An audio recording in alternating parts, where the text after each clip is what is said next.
Today, I'm going to talk about something that is rarely talked about.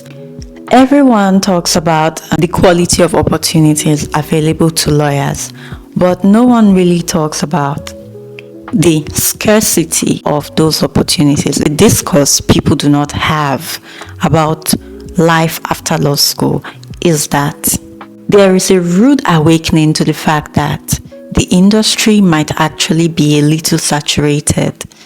And I'm saying this because of the scarcity of employment opportunities. Now, if you have graduated law school and you have done NYSC, you have to tell me how job hunting is going for you, because it was hellish. People do not talk about how difficult it is to actually land a job after law school. Everyone talks about the low quality of jobs and the low quality of work available to lawyers or young lawyers who just finished law school. There is a whole reality around scarcity of employment after law school. I myself struggled with getting a job.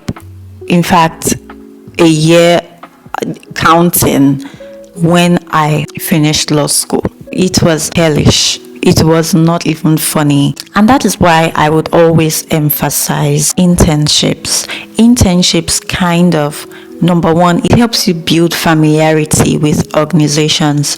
And then number two, it gives you practical skills.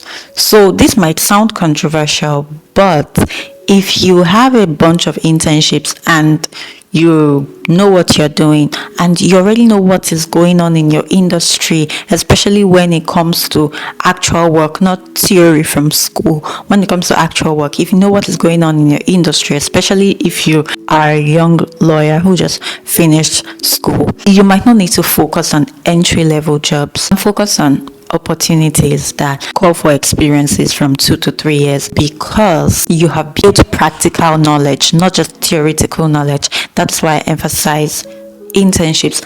I did not know this. I focused all my life while I was in school, university, law school. I focused on my education. I did not even think about life after school.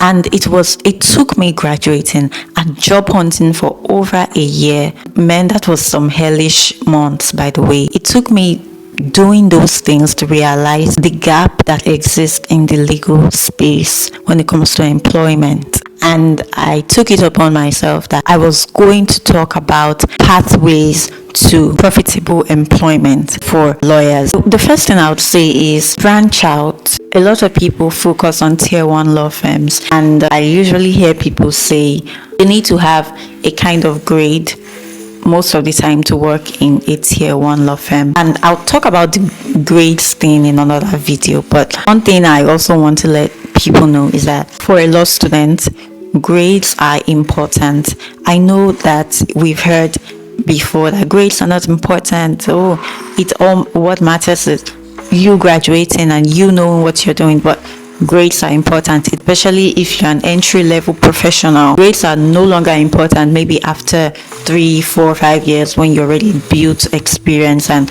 no one cares anymore. So that aside, you do not have to focus on law firms. You can branch out into other industries. There are so many pathways which I'm going to talk about in another video, and there are certain pathways within this industry that you can follow to get gainfully employed. Look, I'm not a hiring manager. I'm not a HR professional. I'm just talking about my personal experience and what I noticed in my journey after law school and while I was job hunting and all of that. So if you are interested in knowing all of that, follow this page. I would constantly be talking about it. This was something that kept me up at night. So I'm talking about ways that you can get meaningful employment. There are so many pathways that people do not talk about and people do not even know. So I'm going to be talking about them.